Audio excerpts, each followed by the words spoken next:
ഇവിടെ ലൈഫ് ഭവന പദ്ധതിയിൽ വീട് കിട്ടിയ ആളുകൾ എന്റെ മുമ്പിൽ ഇരിക്കുന്നുണ്ട്. ഈ 500-ലധികം 600-ഓളം വരുന്ന ആളുകൾക്ക് വീട് കൊടുക്കുന്നതിൽ ഓരോ ഘടവും വാങ്ങിയ ആളുകൾ ഇക്കൂട്ടത്തിലുണ്ട്. എനിക്ക് ധൈര്യമായി പറയാൻ കഴിയും, അതിൽ 1 രൂപ പോലും അഴിമതിയായിട്ട് അവർക്ക് ചെലവഴിക്കേണ്ടി വന്നിട്ടില്ല. കൃത്യമായി അവരുടെ അക്കൗണ്ടിലേക്ക് ആ ഫണ്ട് ലഭ്യമായിട്ടുണ്ട് എന്ന്. ഇന്ത്യ രാജ്യത്ത് ഇങ്ങനെ ഇത്തിരി അഹങ്കാരം കൂടി വെച്ചുകൊണ്ട് പറയാൻ പറ്റുന്ന ഒരു ഗവൺമെന്റേ ഉള്ളൂ. അതാണ് കേരളത്തിലെ ഗവൺമെന്റ്, LDF ഗവൺമെന്റ് എന്ന് നമുക്ക് അഭിമാനത്തോടെ പറയാം.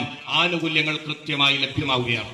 രാജ്യത്ത് ലൈഫിന്റെ കാര്യം തന്നെ എടുത്താൽ ഒരൊറ്റ കാര്യം എടുത്താൽ മതി. നമ്മൾ ഇവിടുന്ന് റെയിൽവേ സ്റ്റേഷൻ കയറി കേരളം കഴിഞ്ഞ് വാളയാറ് കഴിഞ്ഞ് അങ്ങ് പോകുമ്പോ ഓരോ റെയിൽവേ സ്റ്റേഷന്റെ പരിസരത്തും ആളുകള് ചെറിയ ചെറിയ ടെന്റുകൾ കെട്ടി താമസിക്കുന്നത് കാണാം. അങ്ങനെ ഉത്തരേന്ത്യയിലേക്ക് പോകുമ്പോ വലിയ വികസനത്തിന്റെ അടയാളമായി പറയുന്ന ഗുജറാത്തിലാണെങ്കിലും UP-യിലാണെങ്കിലും അതല്ലെങ്കിൽ മറ്റു പല സംസ്ഥാനങ്ങളിലൂടെയും നമ്മൾ പോകുന്ന സമയത്ത് എത്രയോ മനുഷ്യർ അങ്ങനെ തെരുവിൽ താമസിക്കുന്നുണ്ട്.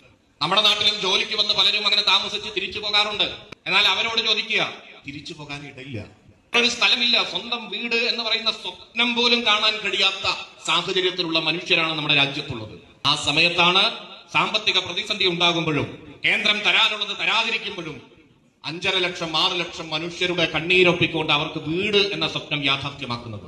അതിൽ പാലക്കാട് ജില്ലയിൽ തന്നെ മികച്ച പ്രവർത്തനം കാഴ്ചവെച്ചുകൊണ്ട് 500-ലധികം 600-ഓളം വരുന്ന ആളുകൾക്ക് വീട് കൊടുത്തുകൊണ്ട് കൊപ്പം ഗ്രാമപഞ്ചായത്ത് ഭരണസമിതി മാതൃകയായിട്ടുണ്ട്. ഇത് തുടരണമോ വേണ്ടയോ എന്ന ചോദ്യമാണ്. പറയാം, ഇവിടെ വേറെ രാഷ്ട്രീയ പാർട്ടികളും ഭരിച്ചിരുന്ന കാലമുണ്ട്. എത്ര വീട് കൊടുത്തു ചോദിക്കണം. അപ്പോഴാണ് മനസ്സിലാവുക 5 വീട് 10 വീടൊക്കെയാണ് 5 കൊല്ലം കൊണ്ട് കൊടുത്തതെങ്കിൽ ഈ 600 വീടുകൾ ചെറിയതല്ല. ഡയാലിസിസ് രോഗികൾക്ക് 4000 അവർക്ക് ആനുകൂല്യങ്ങൾ കൊടുക്കുന്നു.